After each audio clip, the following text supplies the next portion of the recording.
शिवाय नमस्तुभ्यं।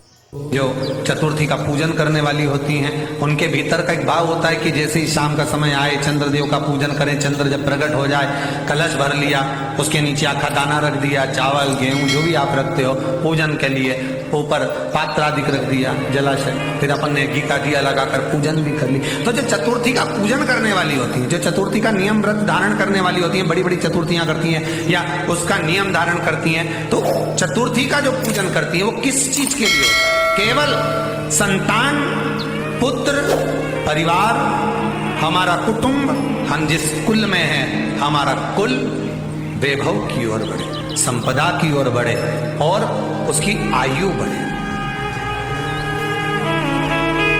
उसकी आयु बढ़े, वैभव बढ़े। बहुत ध्यान दीजिएगा महाराज, चतुर्थी की पूजन में जो आप आखा दाना रखते हो, गेहूं वगैरह कुछ भी जो रखते हो, उसकी बड़ी महत्वता होती है महाराज। यहां तक कहा गया है, चतुर्थी की कथा तो आप लोग पढ़ते होंगे, जो लोग पढ़ते हैं उनको मालूम होगा। चतुर्थी की कथा में लिखा है, चौथ माता के व्रत में वर्णन किया गया है कि वो आखा दाना जो रखा जाता है, मान लो कोई जरूरी काम होता है तभी आखा दाना को रखा जाता है, संभाल के रखते हैं कि हम इस काम के लिए जा रहे हैं और हमारा ये कार्य सफल होना चाहिए।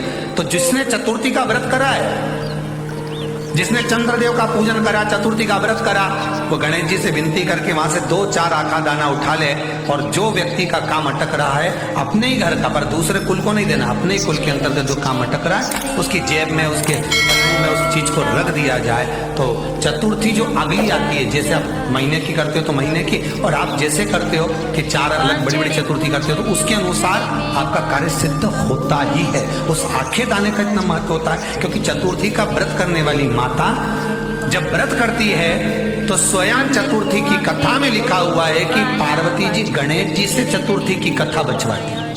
चतुर्थी की कथा बाची किसने थी? स्वयं गणेश जी महाराज। और सुनी किसने थी? माता पार्वती।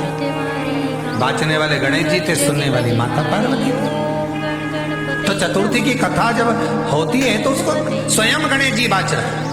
तो व्रत कौन सुन रही है? माता पार्वती। और आपने जो आखा दाना लिया वो गणेश जी के भाव से लिया, गणेश जी से निवेदन करके, विनय करके, प्रार्थना कर उसको प्राप्त किया। जितने आस्था चैनल पर कथा सुन रहे हो, जितने फेसबुक और यूट्यूब पर सुन रहे हो, और जितने इस छत्तीसगढ़ की पावन धरा पर बैठकर सुन रहे हो, बहुत सावधानी से सुनना। एक छोटा सा कपूर का टुकड़ा जब आरती में जलाया जाता है तो ये कपूर क्यों जलाते हैं? इस कपूर का महत्व क्या है? इस कपूर का कारण क्या है? ये कपूर है कौन जिसको हम आरती में जला? क्या जरूरत है इस कपूर को आरती में जलाने की? क्या जरूरत है इसको यज्ञशाला में जलाने की? क्या जरूरत है इस कपूर को पूजन में जलाने की? स्वयं गुरु बाबा करते हैं, यदि कोई आरती में, पूजन में, घर में एक कपूर का टुकड़ा आरती के बाद में जब समर्पित करेगा तो उसको अश्वमेध यज्ञ का पुण्य प्राप्त हो जाएगा। अश्वमेध यज्ञ